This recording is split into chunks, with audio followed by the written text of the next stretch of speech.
Welcome to the book club interview. My name is Scott Hollister, your host. Today's guest is David Krulac, who wrote the book How I Started with Nothing and Made $12 Million in Real Estate Part-Time, and the real estate lessons I learned along the way. David, thank you so much for being on the show today. So excited to have you. How you doing? Pretty good. Thank you for inviting me, Scott. I really appreciate the opportunity to speak with you. It's great. Every time, I meet such a brilliant mind, as they say. The first time we met down at the Mid-Atlantic Summit, Dave Van Horn pointed to you and he said, that's the guy, you got to go pick his brain. So I'm glad I got to speak to you then and got to pick up your book this year, and I'm blown away by it. Thank you. Yeah, and it's phenomenal, right? So you talk about all the deals and you categorize them in this book into three parts, and it's amazing. So many chapters and so many deals.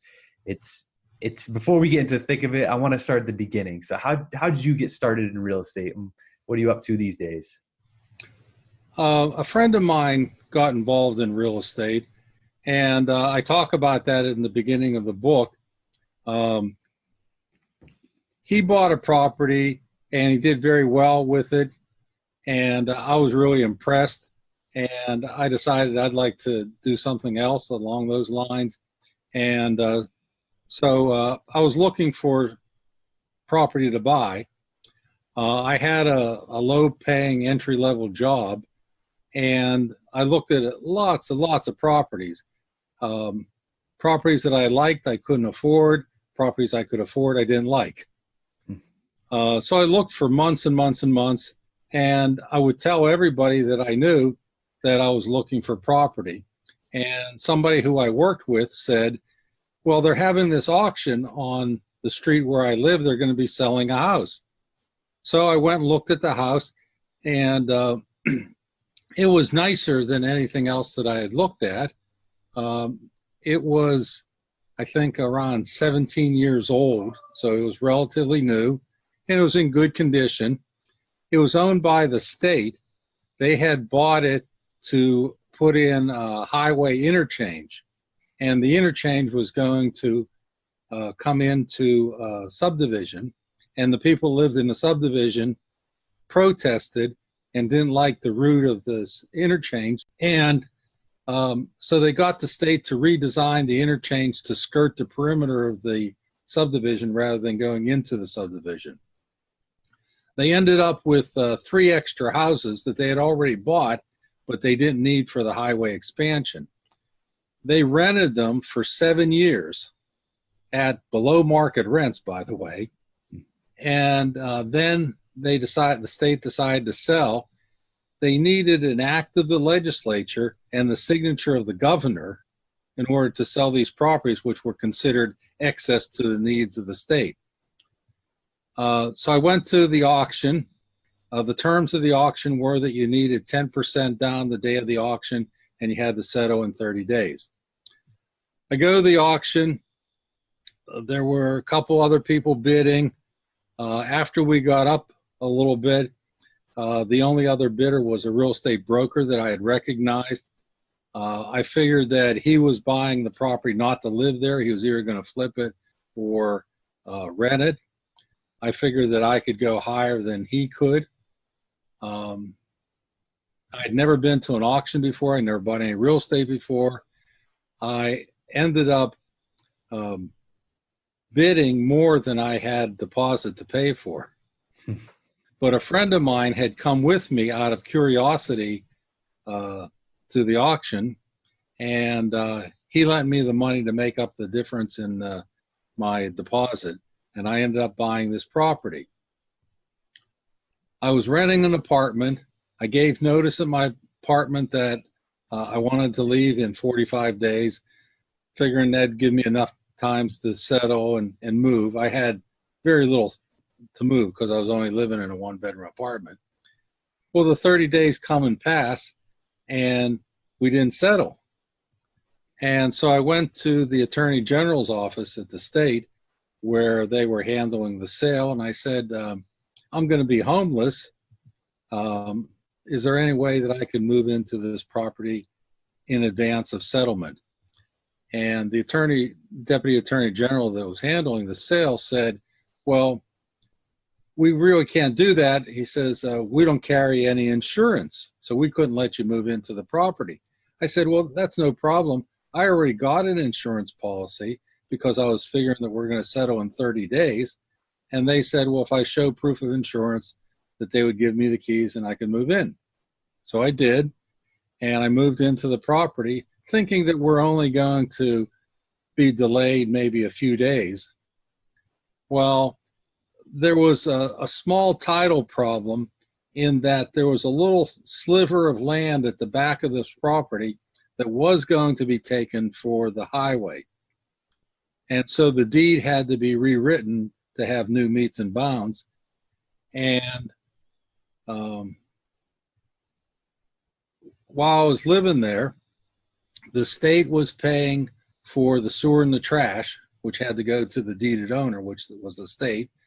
Plus, it was during the summertime, and they had already hired a landscaping company to come and cut the grass every week, which was really good because I didn't own a lawnmower.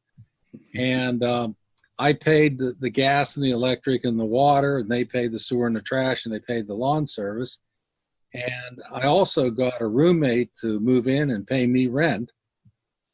And so I lived there, and I wasn't paying any rent, and I wasn't paying any mortgage payment. And this went on for 6 months. And it was that point I decided, I said, this real estate, it's good stuff. And I've never been able to repeat that deal again. That's pretty good, getting the state to be your landlord and and not charge me any rent. Yeah, it's even better. That's amazing. So it's unique how you started it. It's funny because starting at an auction, you know, were you scared at all when that happened, or there's a certain amount of risk, or I was nervous. I'd never been to an auction before. I'd never even been to an auction for household goods or anything else like that. This was not where I was raised. No, my parents weren't around to help me or coach me. And I was there by myself, so I had to make split decisions. There's auction and, the other person bids, and then you have to decide whether you're going to bid or you're going to stop bidding. I'd never been in that environment anymore. It was nervous. I don't think I'd say that I was scared. I took a risk in bidding more than I had for a down payment, but it all worked out. Yeah, and you knew that calculated risk, and I love that. I think that's what real estate investors are. They're resourceful, right? If it's a good enough deal and you can see it and kind of feel it, you can meet those little gaps here and there. And since then, I've been to many, many auctions. I've been to auctions where they've been selling farms. I've been to estate auctions. I've been to sheriff sales, tax sales. So since then, I've been to hundreds of auctions. That's great. Now, I want to start with your mind and who you are as an investor. We were talking before. I really love how in depth, in each deal that you go into in your book, and how, we have this problem, where I have a problem, shiny object syndrome, right? If something pops up like, oh, this is the newest and greatest, and you're like, well, I didn't think about that. And you kind of get veered off. But how do you, look at real estate in general, right? And what's your thought process going forward when you see a deal? I wouldn't say that I'm attracted to shiny object syndrome, but when I see a property, I try to figure out, well, what could I do with this property? What could be done to the property? What changes could I make to make the property better? So I think along those lines, and I've developed about 20 different acquisition methods that I use. And so what that does is it allows me, when I see a situation, that I'm able to not necessarily plug it into only one method. Let's say, for example, that your specialty is short sale. Well, if that's all you know, you try to plug every deal into a short sale. Well, not every deal is going to fit into a short sale. I like to say that to a man with a hammer, everything looks like a nail. If you only have one tool, then you're looking how you can use only that one tool, but maybe that tool's not appropriate. The hammer is a great tool. It comes in handy for lots of different functions, but you can't saw with it. You can't unscrew Phillips head screwdriver with a hammer. So I view the acquisition methods as tools in my tool belt, and I use certain tools in certain situations, and in other situations I use other situations, just like you would use a hammer in certain situations and a screwdriver in another situation. Somebody once said to me, well, isn't what you do risky? And there is risk, but I don't view it as being like risky. Like, I don't lose any sleep overnight saying, well, this is really risky. And no, I try to calculate the risk and try to minimize the risk by figuring out when I'm buying the property, what I'm going to do for it, what I'm going to do with it, whether I'm going to keep it as a rental or whether I'm going to sell it, how I'm going to improve it. So I'm thinking of my exit strategy before I even purchase the property. It's interesting. You noted 20 different acquisition strategies. Do you mind sharing a couple of those? Sure.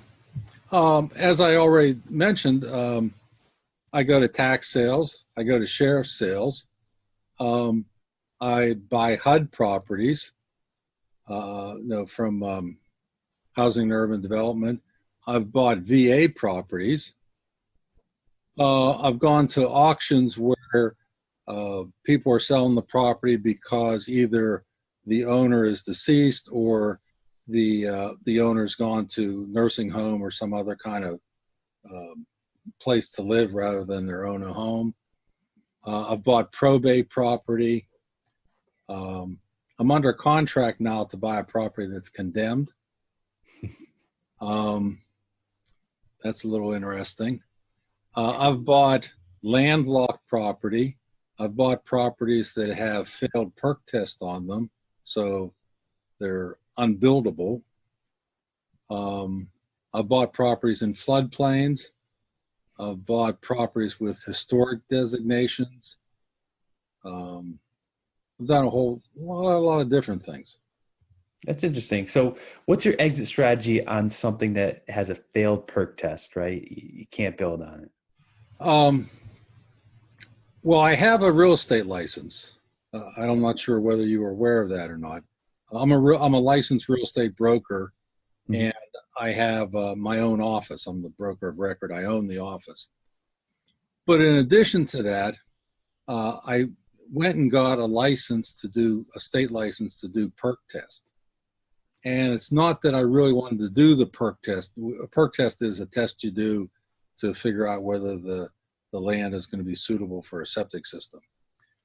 The reason that I went and took the courses and passed the test and got my license was we were doing land subdivision and development, and most of the subdivisions that we were doing didn't have access to public sewer, so we needed to have perk approved lots. We had to have buildable lots in order to resell them. So I went and got the license mostly for the knowledge of how the test was done. I can't do perk test on my own lots. That would be conflict of interest. But just knowing how the test should be done, siting of the test, where on the lot is the best place to do the test, all of that kind of information was really helpful. And we went into a subdivision that was a really large subdivision. It was like 3,000 lots. And we didn't do the subdivision. Somebody else did the subdivision. And they had done the subdivision before all the regulations came into effect for doing perk tests and septics. So they did the subdivision. They didn't do perk tests because it wasn't required at that time. And then later, when people came to build on the lots, they had to do a perk test, and 2/3 of the perk tests failed in this subdivision.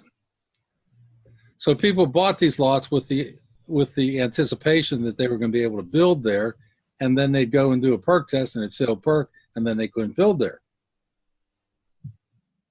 Well, after taking the course, taking the courses and getting the license, I started looking at some of these lots, and I couldn't explain why they failed. There's certain things that are obvious. You can't do a perk test in a floodplain, for example. So if a lot is in a floodplain, obviously that's not going to be a good lot. Or if it's too steeply sloped. Here, basically you can't do a perk test if it's more than 25% slope. So if it's a 30% slope, you can't do a perk test. So if you look at the lot and it's steep, you're not going to be able to do a perk test there.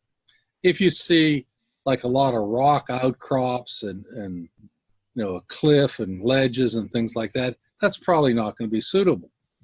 But if you have a lot that's relatively level, it doesn't have wetlands or doesn't have floodplain, doesn't have steep slope, there's a better chance that it's going to pass perk. So we went in and bought a bunch of these lots, and we bought 116 of these lots in this one development. And some of them had failed perk, some of them have never been perked, and some of them were already passing perk test. But the ones that we needed to perk, we had a 99% success rate. Whereas before, they only had a 33% success rate. Now, we were excluding the ones that were obviously failures. So we didn't go into lots that obviously weren't going to pass. Mm-hmm. So we only picked the cream of the crop. But we still were able to get passing perk test on lots that previously had failed perk test on. We would do the test in a different part of the lot, a better sited part of the lot, and we would do the test with precision. One part of the test is you dig these holes and you put water in and you measure how fast the water declines in the hole. Mm-hmm. The difference between passing and failing can be 1/8 of an inch. So the margins are pretty small. 1/8 of an inch one way or the other could mean whether you have a buildable lot or not. So we made sure that we did the test very precisely, that the measurements were very precisely, and we got lots to pass perk that hadn't passed before. That's amazing. Spotting the value. Yeah, and it was very overlooked by everybody else, and we were able to pick up lots very cheaply because they were unbuildable. Some of the better ones that we had, I bought a lot for $1,000, and then I bought the lot next to it for $500, and I combined them into one lot, and we got a passing perk test on it, and I sold it for $80,000. So we went from $1,500 to $80,000. That was one of the best ones we did there, but we did other ones, and we made money on we bought lots as low as $50 and passed them perk and then sold them for $10,000 or $15,000. So it was all good. Yeah, well, that's great. And as you've been around through multiple market cycles, and I think that's very important to note, right? If you've only been on the upside of one, like myself since 2008, you kind of get blindsided in the boat rising the tide rising all ships. So what have you learned going through market cycles, and is there a different strategy that you like to change to, right? You have those tools in your tool belt, which is really good. So do you see, when a market's about to decline, do you see a different type of opportunity presenting itself? Yeah. I've been through, 2008, which was the biggest decline, since I've been investing. Mm-hmm. I didn't realize how long lasting the recession in 2008 was going to be. I was thinking maybe a year or two and we'd be done, we'd be out of it. No, it's been much more long lasting than that. But throughout that entire period, I was still buying properties. I bought properties in 2008. I bought properties in 2009. I bought properties every year. There wasn't a year that I sat on the sidelines and didn't buy any properties. After the recession, in 2008, there were a lot less buyers. Builders went out of business, so a lot of builders weren't buying properties. In fact, most of the builders weren't doing any spec houses, and were doing very few, custom builds. There were a lot of lots created prior to that. Some of those lots still haven't been built on. So there was a big surplus of lots being created in the run-up between 2000 and 2008. In some of the areas where I was investing, prices quadrupled in 8 years. But then in 2008, they were cut by 50%. So it was a sharp increase and then a sharp decrease. But there were less buyers then, and I was able to get properties with very little competition, and I was able to get properties at lower prices in 2008. Today, there's a lot of competition.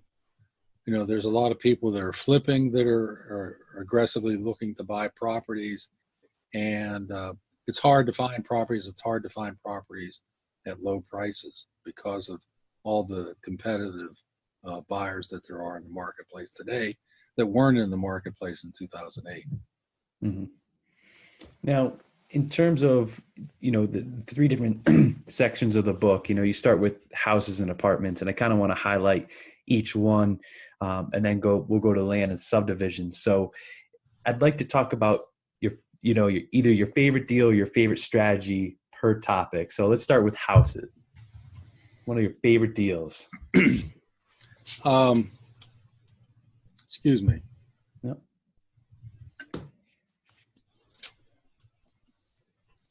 One of the best deals, it's in the book, was a house that I bought that was only 12 years old. And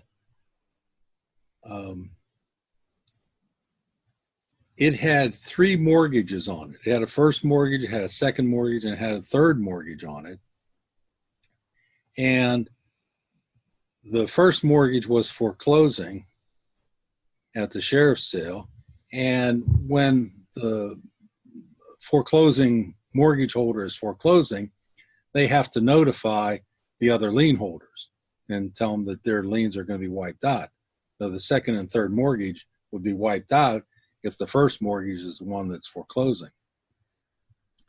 And it gives them, the second and third mortgage lien holders, notice, and they could actually come to the sale and they could purchase the property, which would protect their lien. Otherwise, if it was sold to a third party, unless it was sufficiently bid up to go over what the first lien was, there would be no proceeds going to the second or third mortgage holder. In this specific case, the second and third mortgage holders, they were institutions, and they had similar names, but they were totally unrelated. Like one was like First National Bank, and the other one was like First National Savings and Loan. And they were totally unrelated. Their headquarters were in different states. They weren't even in the same state. And the attorney that was handling the foreclosure for the first lender, which was also out of state, only notified one of them because he wrongly assumed that they were the same company. So it goes through the sheriff's sale. Nobody bids on it except the bank. The bank becomes the owner, but the third lien holder was never notified, so their lien wasn't wiped out. And the bank even went and had the property listed for sale, and there was somebody under contract to buy it. But this third mortgage was a cloud on the title, and they couldn't get title insurance, so they couldn't settle. The first mortgage bank that now was the owner also didn't pay the real estate taxes. So after the sheriff's sale, it was on the tax sale list, and I went and looked at it, and it's vacant, and there's no realtor sign on it. So I didn't know initially that it was listed for sale or there was a contract on it. And I looked at the house, and it was a nice house. It's a large house. It has 4 bedrooms and 3 full baths and a 2-car garage, and it's only 12 years old. It's on a cul-de-sac. It's a nice house. So I went to the tax sale, and there were some other people that were bidding on it, but I prevailed, and I ended up buying it for $30,000. Well, the house is worth $330,000. But we have this problem with this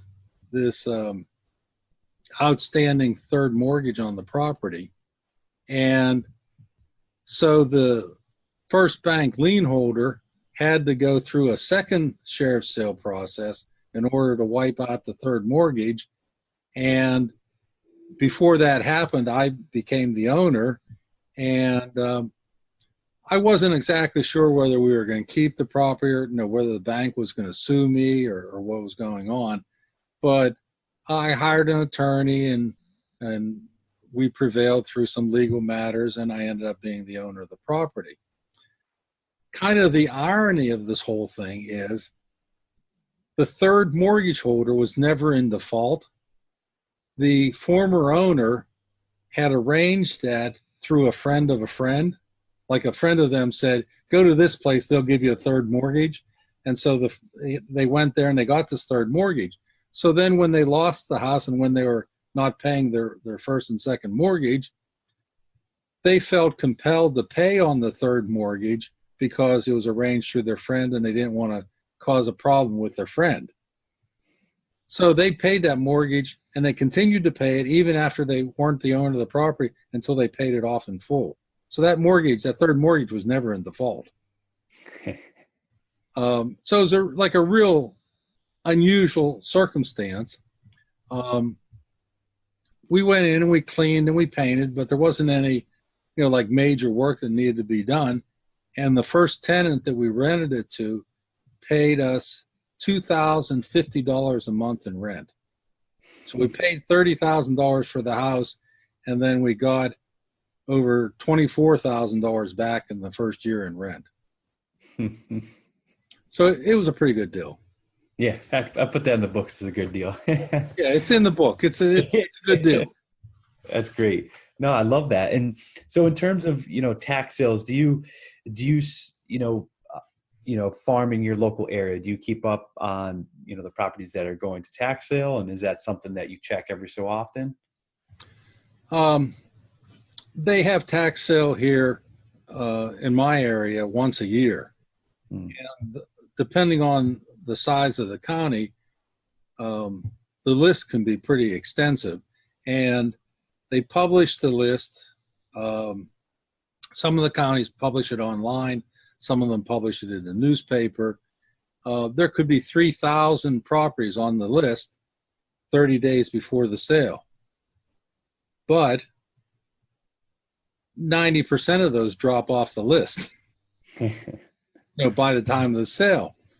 So it's difficult to work on it because you could spend a lot of time working on doing the research of the property and going and looking at the properties, and then they're not sold for one reason or another. I just went to a tax sale recently, and in the last 24 hours, I got the list. I got the list previously, but I also got a second list, an updated list, the day before the sale. And in the last day, like 700 people paid their taxes. So it went from like 1,000 the day before the sale to 300 the day of the sale. So even if you wait till the end, it's hard figuring out which properties are going to go to for sale. Some properties look like they're going to go to sale, and then the people pay them off and they don't go to sale. So that makes it really difficult. Also, they transfer all the liens with the property. So when you buy the property, if there's a mortgage on it, you get the mortgage. So you're responsible for the mortgage. So you have to do a title search before you go to the sale to figure out which properties are worth buying, which properties are not worth buying. So it's difficult to do. Yeah, and it sounds expensive doing a title search. Do you perform that yourself, or do you have your attorney do that? At one time, I had my office in an attorney's office. And they did almost all exclusively real estate business. They had 5 title abstractors on staff. Usually the real estate companies that do settlement, they just farm that out to some other company that does the searching. So since there was searchers there on staff, I talked to the owner of the company, the owner of the law firm. I said, could I go around with your abstractors and learn how to do title searching? And he said, sure. And so I went with different abstractors. I went to different counties, and I learned how to do title searching. Sort of like learning how to do perk tests. It's real estate related, but it's ancillary. And I don't know anybody, well, I know one person who has both of those skills as a real estate investor, who does title searching and does perk tests. Back in the day, like before 9/11, we were able to go into the courthouse, and they closed the courthouse this was before things were online. You had to go to the courthouse in order to do a title search. As long as you were in the building at 4:30, they'd lock the building at 4:30. They let you stay there as long as you wanted. So before the tax sale, my partner and we hired 2 abstractors to work for us on an hourly basis. And so all 4 of us were there doing title searches at night. Some nights we were there past midnight. We were the only ones there in the building, except like the janitorial service was there. And then once you left, you couldn't get back in because they had like a guard at the door. So we were doing extensive title search work. We were doing ourselves. With the 4 of us doing title searches, we were able to knock it out pretty quickly. But since then, we're not doing that anymore. I still know how to do title searches. But this last couple sales, which I just went to recently, I hired somebody and I taught them how to do title searches like I want them done. And so he did the title searches for us. That's not his regular job. He takes vacation in order to work for us to do title searching when we need him right before the tax sale. That's awesome. So he's trained by us, and he only works for us, and he enjoys it. He thinks this is fun. It's like research. It's a little bit of detective type work, and there's several different components to it. It's somewhat difficult because it's tedious. You have to stay focused and not get distracted, and you have to not miss any like detail. You miss like one detail that could be like catastrophic. Yeah. Yeah. Well, that's So great. you need somebody with special inclinations, that wants to do the work and finds it enjoyable. And Well, that's amazing. I love how you, it's a great story though. Just stay past midnight some nights, title searches, getting it done. It's crazy. Now, we would do title searches for hundreds of properties. And at that time, I think we had more extensive research than anybody else who was doing tax sale. so how long would it, so what's the quick overview process without going into a full title search, looking past the chain and trying to find, the history of the property. Can you give that overview real quick? Yeah, we're looking for liens against the property, mortgages and judgments and federal tax lien and state tax liens. We did research on a property, and there was a judgment because the owner had gotten into a bar fight, and the person that he was in the fight with sued him and won a judgment against him for, I guess, like, medical cost and physical harm and stuff like that. So you can have lots of judgments for different things. One property that I just recently bought had mechanics liens on it, and that's where somebody does work on the property and they weren't paid. And so, it could be like a roofer or HVAC or plumber or somebody like that did work at the property, weren't paid, they put a lien on the property. So you got to look at all those different kinds of things. Mm-hmm. It's amazing. Now, in terms of, do you still buy a property with that type of liens? If for instance, you have a workout with a mechanics lien, can you talk to that person and negotiate that price? Sometimes. It's hard to do before the tax sale because you don't know if the property is actually going to go for sale. So you usually can only negotiate effectively, because of the time restraints and the numbers restraints and all that after you actually purchase the property. We've been able to negotiate some on some of those. It's a little bit different than sheriff's sale because their lien's not going to be wiped out. So, they feel like, well, they're going to get their money eventually one way or another. So it's hard to negotiate the amount versus at a sheriff's sale where their lien would be wiped out and they maybe get nothing. So they might be willing to help with the title issue, for a small amount of money. Mm-hmm. So every sheriff's sale, that's when every lien is wiped out. As long as they're notified. As long as that's the example I gave. Yeah. If they're not notified, their lien's not wiped out. So one of the things you have to do in your research, on both tax sales and sheriff sales, is see who got notice. Good point. You only learned that lesson once, right? You only need to learn it once. Yep.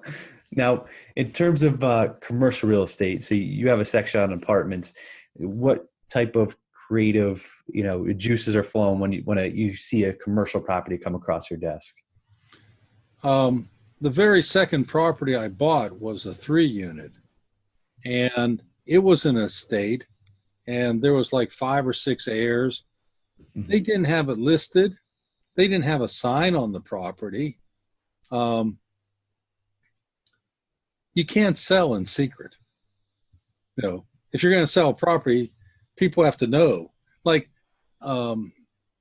sometimes in my brokerage company, people would say to me, well, I don't want to put the property in the model list. I don't want to sign on the property.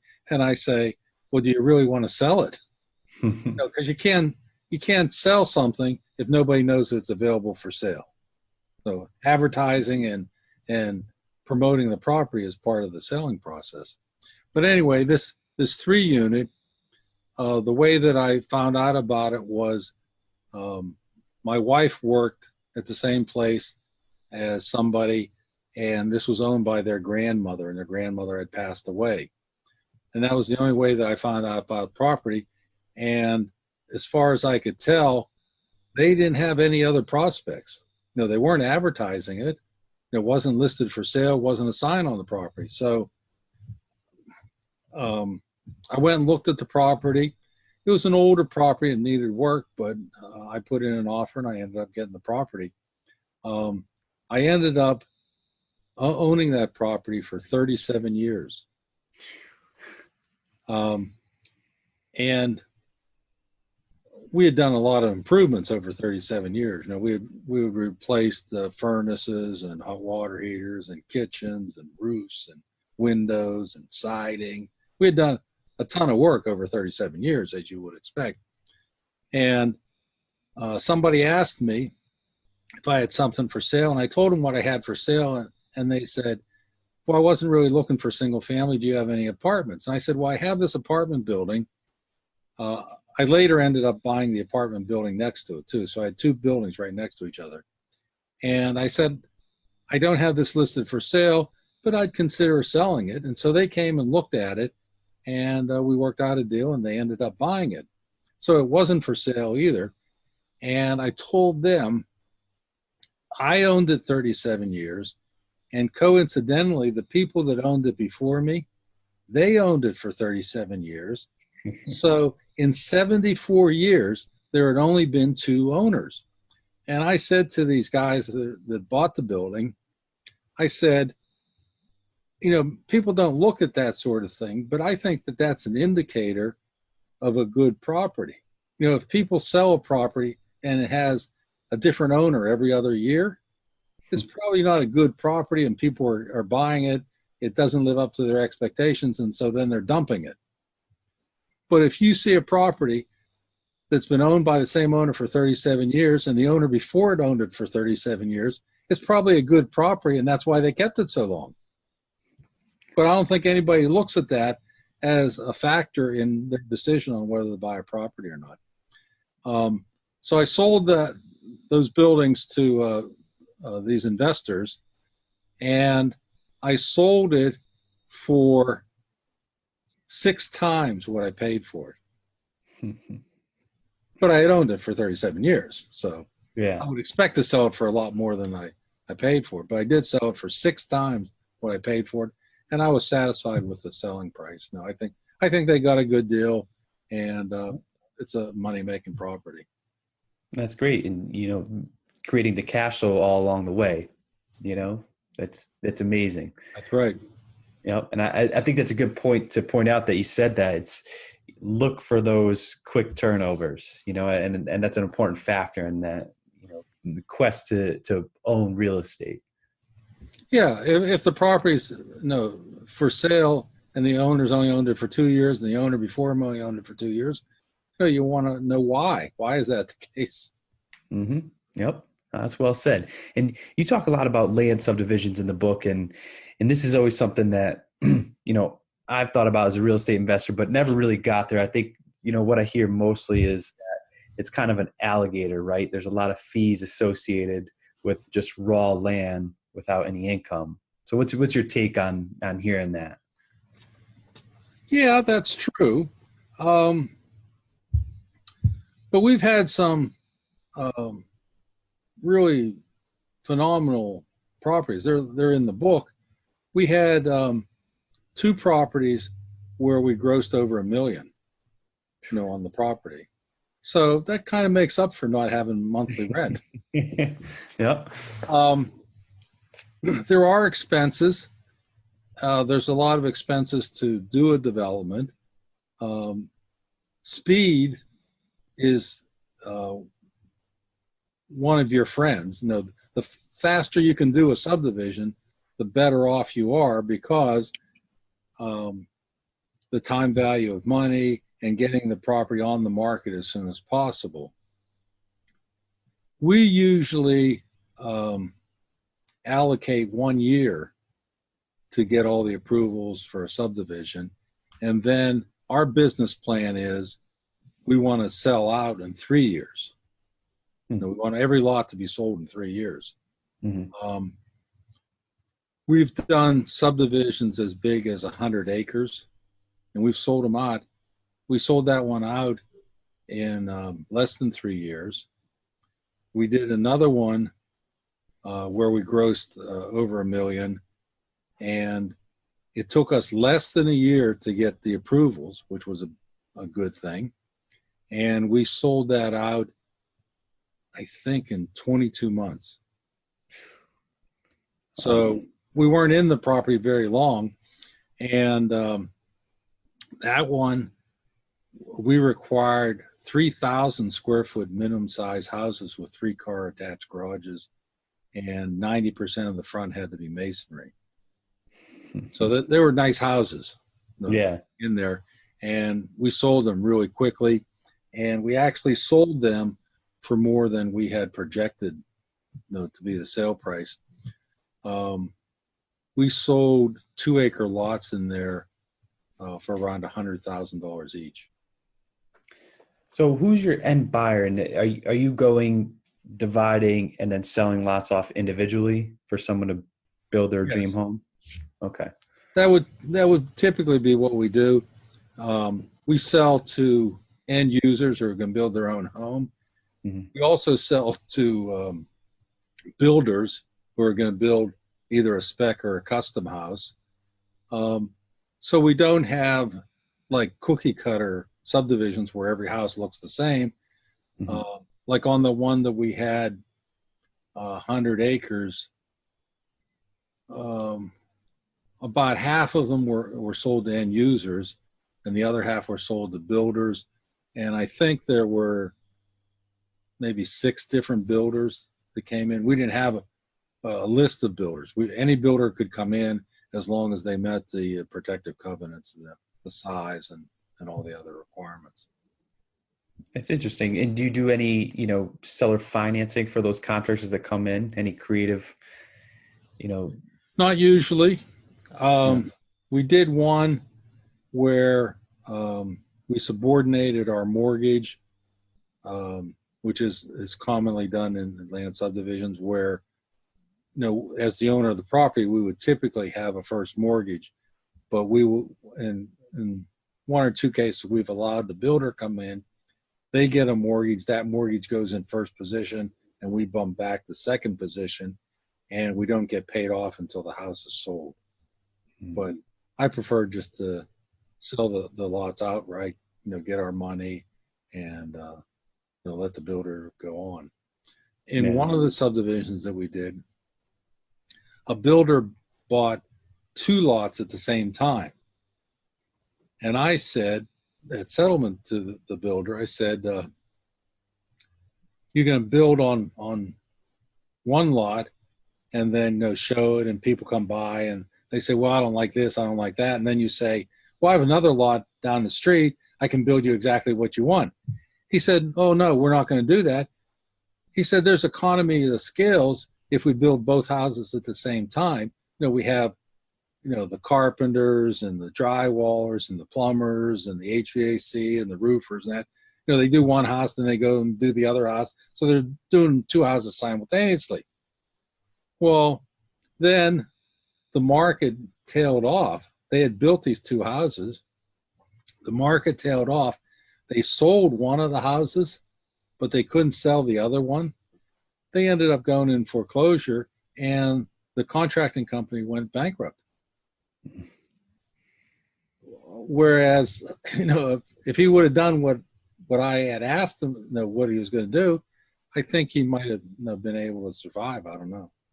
Yeah. Interesting.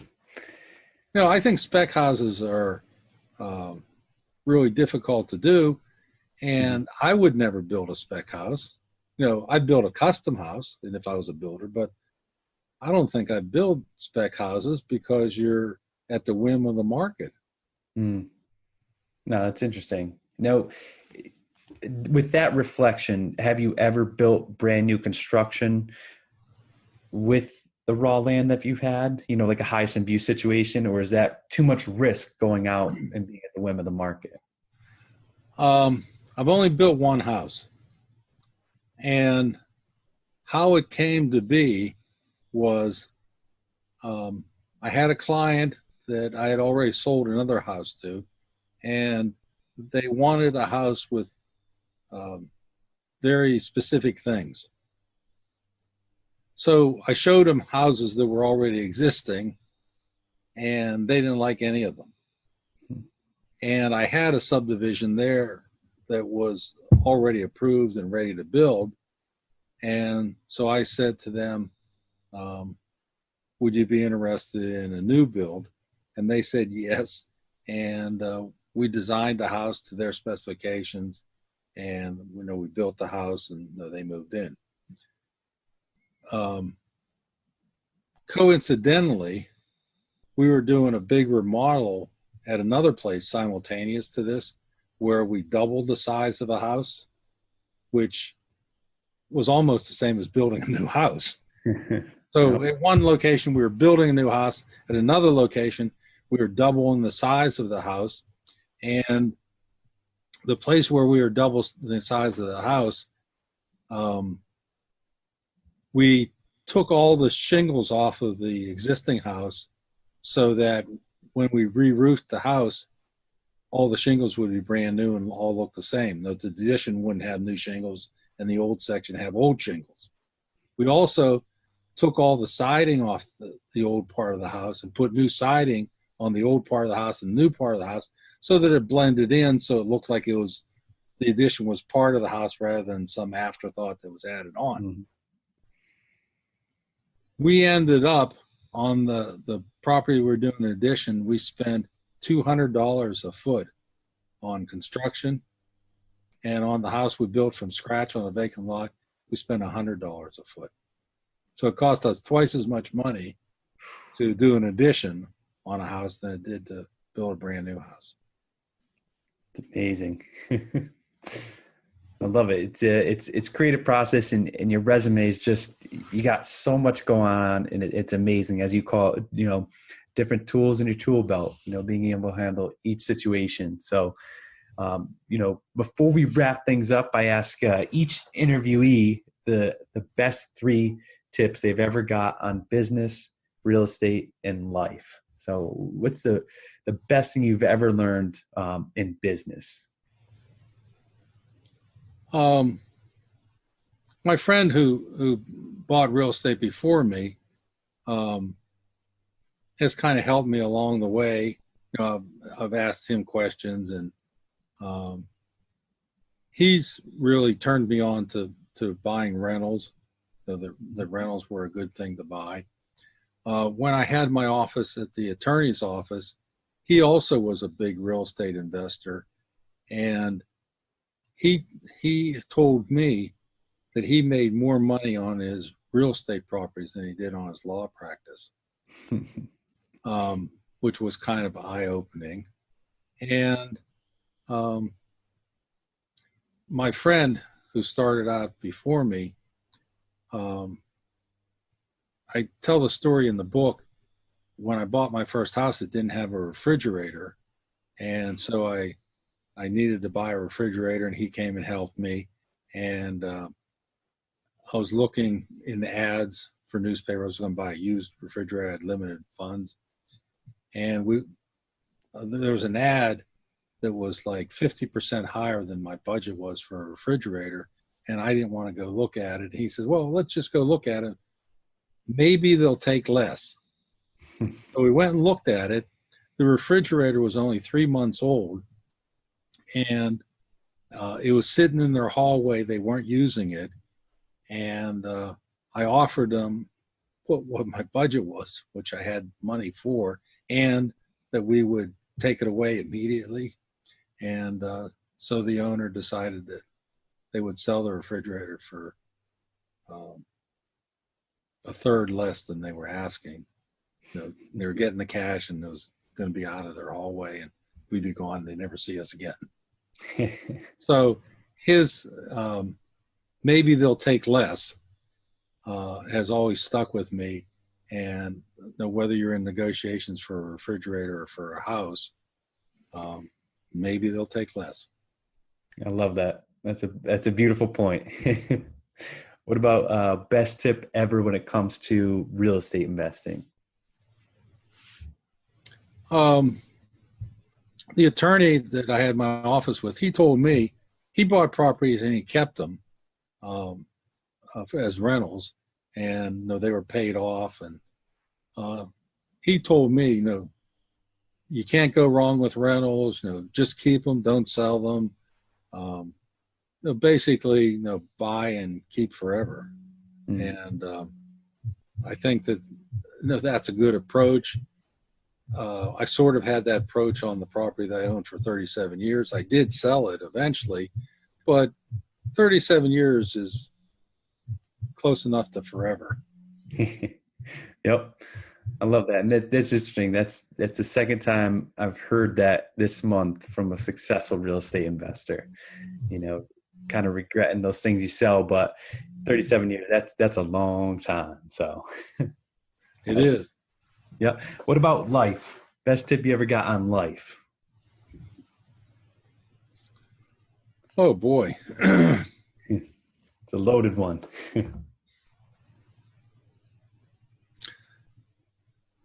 I can't think of just one off the top of my head.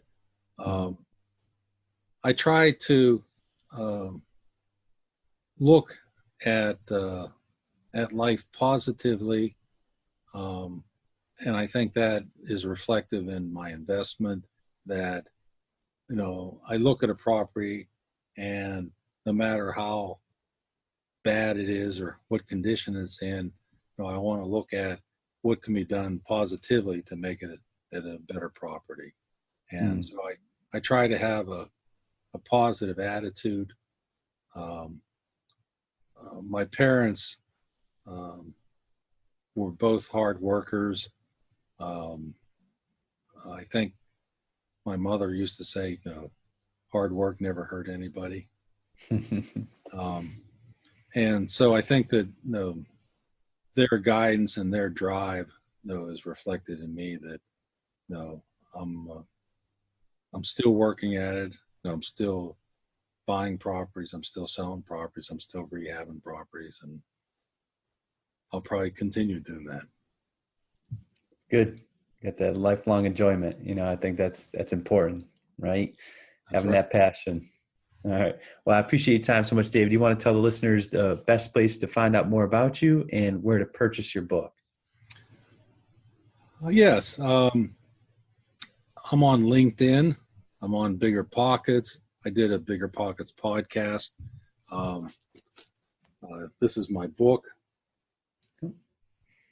How I Started with Nothing, Made $12 million. The book is available at www.12milliondollarbook.com, and 12 is 1, 2, the numerals. And if you buy the book on that website, it's free shipping, and it's $39.95. It's 370 pages. There's 270 case studies in the book. In each one of the case studies, we didn't talk about this, but one of the reasons why I wrote the book was I felt that a lot of other real estate books, which, as you can see behind me, I have a whole bunch of those, were lacking in details. If there were examples given in the book, you couldn't duplicate it because there weren't enough specifics of the example to duplicate.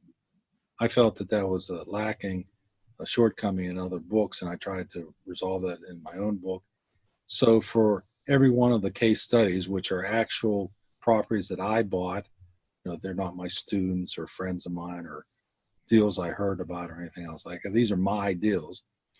I have what I paid for the property, what I sold the property for, what I rented it for, what was the source of the deal, how did I come across this deal, what was the source of the funding for the deal, and then the chapter tells what I did with the property, what renovations I might have done, some interesting things that happened, something that I learned. And in each chapter, I have a section of lessons learned on what lessons I learned in that specific example of the case study. And I think there's like 400 or 500 different lessons learned that are in the book, that are things that I learned through the process of buying real estate. I'm mostly self-taught, so the lessons were really valuable because the lessons helped me grow and buy more property. And every property that I bought, I learned something. Mhm. I was taught something by the property that I bought and the circumstances. And some of the things were good and some of the things were bad, but I learned a lot. And I wanted to share in the book um, what worked, what didn't work, what was good, what was bad, so that other people didn't have to duplicate my mistakes, that they could skip over the mistakes and go just to the parts that were good. Mhm. And you've done a phenomenal job with the book, and it's a bargain at that price. And I think the best thing I learned, like you said, where other books are lacking, you kind of pick that up. And if anything, it's teaching you different ways and different tools so you can add it to your tool belt. And I love that. It's just that creative process of, oh, I never thought about that. Oh, let me avoid that mistake. And it's great. And if you can just get one tip, right? That's what I say with each book. If it just teaches me one thing, it's worth it all day. I hope you get more than one. Yeah, one per chapter at minimum. No, that's good. But thank you so much, David. Really appreciate your time today. Thanks for being on the show, and we'll catch up soon. Thanks, Scott. It was a pleasure being here. And that concludes our book club interview with author David Krulac, who wrote the book How I Started with Nothing and Made $12 Million in Real Estate Part-Time, and the real estate lessons he learned along the way. Phenomenal book. Highly recommend you pick up a copy. It's got 134 chapters of amazing knowledge with no fluff. It's great because, like we were talking about during the podcast, I think what the book really did for me was it expanded my creative process, right? And it added more tools to my tool belt to, if a deal, comes across my desk, or it's been on, days on market for over 360 days and no one else sees the value, but you can somehow, spot that value add and beat out the competition. I think that says it all. And Dave's got so much in this book that it's going to help your real estate investing career. And he's quite the intelligent investor, and he's been around a long time. So it's amazing that you can get inside of every deal he's almost ever done, and he tells you the process, and that's amazing. And there's no upsell to a coaching program or something else. And I think Dave's just that real guy who's really trying to help other people with his book. And I'm going to put a link in the show notes where you can pick up a copy. Don't forget to check us out on Facebook and Instagram. My name is Scott Hollister, your host, and we'll see you next time.